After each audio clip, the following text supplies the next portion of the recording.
Hoy la Cámara de Diputados discutirá los últimos puntos y luego votará aquella ley que sanciona el acoso callejero en lugares públicos o de acceso público. La normativa propone presidio para quien intimide, humille o cree un ambiente ofensivo para la víctima. Vamos a profundizar en el tema. Nos acompaña María Francisca Valenzuela, presidenta del Observatorio contra el Acoso Callejero. Gracias por acompañarnos, Francisca. ¿Cómo estás? Hola, Bienvenida. muchas gracias por la invitación. En primer lugar, ¿cómo se define el acoso callejero? Bueno, nosotros como institución manejamos la definición, y que también es la que se maneja finalmente en el proyecto de ley, que son actos de connotación sexual explícita o implícita que ocurren en el espacio público o lugares de acceso público de parte de una persona desconocida hacia otra sin su consentimiento.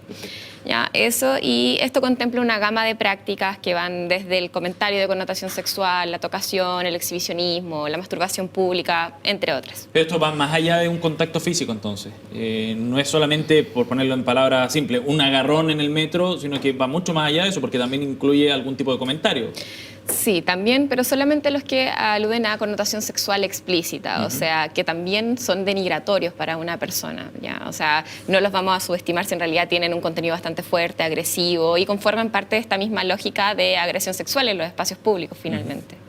En el tema de lo físico, de alguna manera puede estar medio definido porque hay un contacto, pero cuando el acoso callejero puede ser solo verbal, ¿cómo se hace la distinción en este caso para poder sancionarlo de acuerdo al proyecto si es que se transforma en ley? Bueno, en este caso nosotros lo que decimos es que obviamente no vamos a caer en la trivialización de pensar que si alguien te dice linda va a ser automáticamente sancionado. Como organización no validamos ninguna de estos tipos de prácticas, o sea, eso es un tema aparte. ¿Por qué? Porque es una práctica que se vive en promedio desde los 12 años. Entonces, obviamente si una chica de 12 años me dice no me gusta que me digan nada, me siento incómoda en el espacio público, ya que generalmente son de personas mucho mayores, no podemos justificar en ningún caso cualquiera de sus formas. Pero, sin embargo, el proyecto solamente se enfoca en lo que es más grave, así que ahí hay que poner como el límite bien claro. Eso es importante aclararlo porque recuerdo que cuando se abrió esta discusión, si no me equivoco, esto fue hace más de un año o un año aproximadamente que se instaló el tema, era como una ley contra los piropos, o algunos lo entendieron así, digamos, ¿no? Que el piropo en la calle iba a ser sancionado también por esta ley, aquello queda fuera de esta ley, pero sigue siendo un tema relevante para usted. No, por supuesto, o sea, hay que entender que los cambios culturales no siempre tienen que ver con que tenga que ser sancionado legalmente siempre. Ya, por ejemplo, cuando el Servicio Nacional de la Mujer hace una campaña y dice, no sé, que te revisa absolutamente todas tus cosas personales, es violento también en tu pareja, nadie se va a ir preso por revisarle el celular a la pareja, sin embargo estamos educando una cultura de respeto del otro, entonces nosotros lo que queremos hacer es lo mismo, finalmente potenciar un cambio cultural progresivo en el cual no solamente se tenga que sancionar todo, sino que entendamos cómo es todo este fenómeno en sí mismo y finalmente lo sancionemos socialmente, que es lo más importante. ¿El proyecto que va a pasar a la sala cumple con las expectativas del observatorio? Sí, por supuesto. De hecho, el proyecto inicialmente fue redactado por el observatorio, por el equipo jurídico y de hecho es bien querido porque es casi una llamada ley popular en el fondo que fue escrita por la sociedad civil y ingresó a través de moción parlamentaria de carácter transversal y ahí empezaron, bueno, su reformulación, ¿cierto? Ver las indicaciones que tenían en las comisiones. Adecuar la normativa. Claro, sí. Por supuesto. Y luego de todo ese trabajo, finalmente la Comisión de Seguridad Ciudadana aprueba este proyecto y hoy ya se va a votar en la Cámara de Diputados y diputada está como primer punto en la tabla, así que sabemos que eso va a pasar. ¿Qué significa este proyecto, crees tú, para la sociedad chilena, para la lucha que ha dado la mujer también en este sentido, en esta línea? Bueno, nosotros consideramos que es bien importante como por primera vez quizás vamos a llevar un poquito la batuta en un tema que todavía no es regulado, incluso a nivel mundialmente, de la forma adecuada. Entonces, es súper interesante ver que Chile, como muy pocas veces en un tema de equidad de género, es considerado un referente.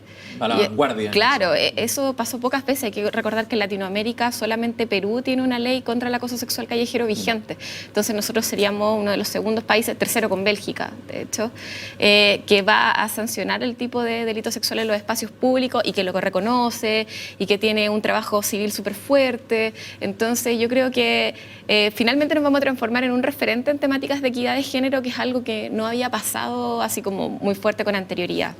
¿Qué pasa ahora cuando el proyecto, si es que eventualmente se transforma en ley, con aquella mujer que es víctima de este acoso callejero y la confianza que tenga que tener en la institución para poder contarlo y finalmente hacer la denuncia respectiva para que finalmente opere el proyecto?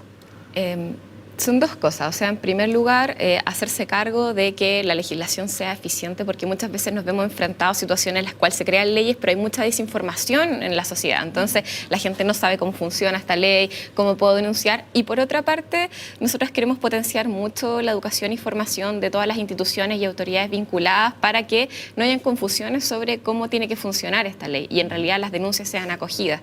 Hay que recordar que actualmente hay casos súper graves que no pueden ser regulados. Entonces, la gente muchas veces me dice, ya, pero ¿cómo esto se puede comprobar? Ok, pero tenemos casos como el tema del acosador de Ñuñoa, que tiene más de 60 víctimas, y ellas fueron a denunciar y les dijeron, mira, lo siento, pero nada. Entonces, ¿cómo es posible que hoy día tengamos ese tipo de casos y no tengamos una normativa que pueda respaldar y dar apoyo a las víctimas? ¿Cuál va a ser la operatividad en el fondo para la aplicación de las sanciones, Francisca? Bueno, las sanciones son bastante acorde a lo que es el resto de los delitos sexuales en Chile o temas como de violencia de género. Entonces van desde multas, que son igual cuantiosas en UTM, hasta presidio menor en su grado mínimo. Hay que considerar que hay agravantes del delito que tienen que ver con que la persona es menor de edad, movilidad reducida, si por ejemplo realizó un tipo de acoso sexual que tenía que ver con uso de fotografías, no sé, la típica foto debajo de la falda, que es algo que pasa mucho, por ejemplo, y la difunde en redes sociales, eso es un agravante ahora. Entonces, además, estamos conquistando un poquito el terreno del tema digital, que es algo que no se había hecho hasta ahora y yo creo que es súper interesante. Si esta ley, este proyecto pasa de buena manera por sus trámites parlamentarios, tú decías que Chile va a estar en la vanguardia, algo a lo cual no estamos acostumbrados. Seríamos el segundo país de Latinoamérica en tener una normativa respecto a este tema después de Perú, pero en el nivel mundial tú decías solo después de Bélgica, o sea, estaríamos a la vanguardia a nivel mundial en esto. Sí, el tema del acoso sexual callejero a nivel de trabajo en sociedad civil es nuevo, es un problema que siempre ha existido, pero la visibilización de temas de violencia de género en nuevas dimensiones parece ser nuevo, parece ser que ahora hablamos de acoso callejero cuando hasta nuestra bisabuelita lo vivía. Entonces, es importante ver que este trabajo a nivel como de sociedad civil ha sido súper nuevo en general. En Latinoamérica lleva 2, 3 años, cuando mucho, las organizaciones que trabajan en el acoso sexual callejero. Entonces, por eso al final pasamos a ser vanguardia. Y en el mundo también son organizaciones súper nuevas. Bueno, en Estados Unidos hay un trabajo de sociedad civil bien fuerte, pero sin embargo todavía no hay como una normativa eficiente en muchos casos. Entonces, por eso sí, Chile en verdad se transformó en un referente y muchos otros países de América Latina o de otros países del mundo nos hacen entrevistas, nos preguntan cosas. Yo quiero salir un poquito del proyecto de ley para ir un paso más allá, y lo comentabas en una de tus respuestas. Tú decías que cuando Sebastián te preguntaba sobre esto, que cuando empezó la discusión decían, bueno, aquí va a estar de alguna manera sancionado el piropo y la discusión que se dio en torno a eso, y tú decías, bueno, la verdad es que nosotros de igual manera avanzamos en esa dirección, pese a que no esté contenido en el proyecto, y pareciera que el espacio público, en una práctica que está naturalizada, como por ejemplo es el piropo, es la palabra hacia una persona joven, adolescente, que está en un proceso de desarrollo importante, pareciera ser algo cotidiano y normal, pero sin embargo ahí hay oculta una cultura. Lo conversábamos el día de hoy con otro de los proyectos que es tan clave, que es decir, bueno, ¿por qué las mujeres hoy día podemos caminar escuchando esto y teniendo que hacer muchas veces oídos sordos y seguir adelante? En los temas de violencia de género y desigualdad, precisamente lo que opera es la cultura, es el sentido común. Entonces, hoy nuestro sentido común nos decía que esto era normal, pero hace, no sé, 50 años atrás el sentido común decía que las peleas de casado no había que meterse y morían mujeres y nadie hablaba de femicidio. Y no sé, 100 años atrás la mujer no tenía que meterse en la política y eso era normal. Entonces, obviamente, lo que es normal va cambiando con los años en la sociedad. Porque está naturalizado, claro. En la práctica, claro. Entonces, actualmente nos estamos enfrentando en un escenario en el cual ahora es cuestionado el espacio público, es decir, oye, aquí hay un tipo de desigualdad que nosotros queremos cambiar y no nos parece justo. Entonces hay que entender que tal como pasaron estos otros hitos históricos antes, hoy estamos enfrentados a una nueva reformulación.